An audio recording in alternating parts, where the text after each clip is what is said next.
নমস্কার, আমি জ্যোতিষী শারদিয়া শাস্ত্রী। আজকে আমি বলবো রাশি বা লগ্ন অনুসারে কতমুখী রুদ্রাক্ষ আপনারা ধারণ করতে পারেন। জন্ম মাস হিসাবেও ধারণ করতে পারেন, সেই ভিডিও আপনাদের দিয়েছি। এখন বলবো যারা জন্মের আপনারা রাশি বা লগ্ন আপনারা জানেন, সেই হিসাবেও আপনারা রুদ্রাক্ষ কতমুখী ধারণ করতে পারেন। তা চলুন জানা যাক।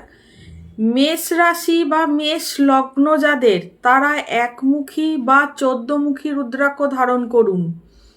বৃষ রাশি বা বৃষ লগ্ন যারা, তারা 2মুখী, 6মুখী, 13মুখী বা 10মুখী রুদ্রাক্ষ ধারণ করুন।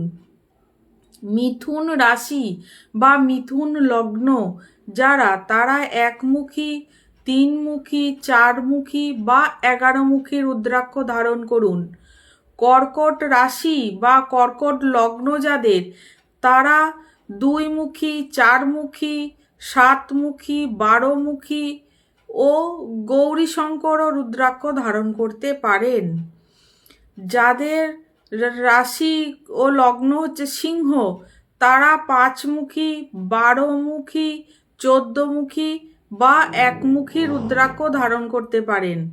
কন্যা লগ্ন বা কন্যা রাশি যাদের, তারা হচ্ছে 1মুখী, 6মুখী, 4মুখী, 11মুখী বা 13মুখী রুদ্রাক্ষ ধারণ করতে পারেন।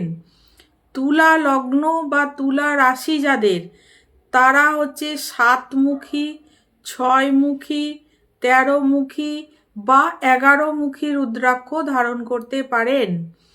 বৃশ্চিক লগ্ন বা বৃশ্চিক রাশি যাদের, তারা 5মুখী, 8মুখী, 12মুখী ও 14মুখী রুদ্রাক্ষ ধারণ করতে পারেন। যাদের ধনু লগ্ন বা ধনু রাশি, তারা 1মুখী, 5মুখী, 9মুখী ও 10মুখী রুদ্রাক্ষ ধারণ করতে পারেন। যাদের মকর লগ্ন বা মকর রাশি, তারা 7মুখী, 10মুখী ও 13মুখী রুদ্রাক্ষ ধারণ করতে পারেন। কুম্ভ রাশি বা কুম্ভ লগ্ন যাদের, তারা 2মুখী, 7মুখী ও 11মুখী রুদ্রাক্ষ ধারণ করতে পারেন। যাদের মীন রাশি বা মীন লগ্ন, তারা হচ্ছে 1মুখী, 5মুখী, 10মুখী ও 12মুখী রুদ্রাক্ষ ধারণ করতে পারেন। রুদ্রাক্ষ ধারণ করুন। যারা জন্মের মাস জানেন, তারিখ ডেট কিচ্ছু জানেন না, যাদের ডেট অফ বার্থ কিচ্ছু জানা নেই, শুধু মাসটাই জানা আছে, তাদের জন্যও আমি দিয়েছি কোন মাসে কী কী রুদ্রাক্ষ ধারণ করতে পারেন। আর এটা দিলাম যাদের রাশি বা লগ্ন অনুসারে রুদ্রাক্ষ কতমুখী আপনারা ধারণ করতে পারেন।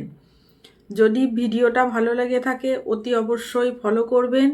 আর যদি আপনারা ইউটিউব দেখে থাকেন, তাহলে অ্যাস্ট্রোলজার শারদিয়া শাস্ত্রী হিসাবে আমার একটি ইউটিউব চ্যানেল আছে, ওটা অতি অবশ্যই সাবস্ক্রাইব করবেন।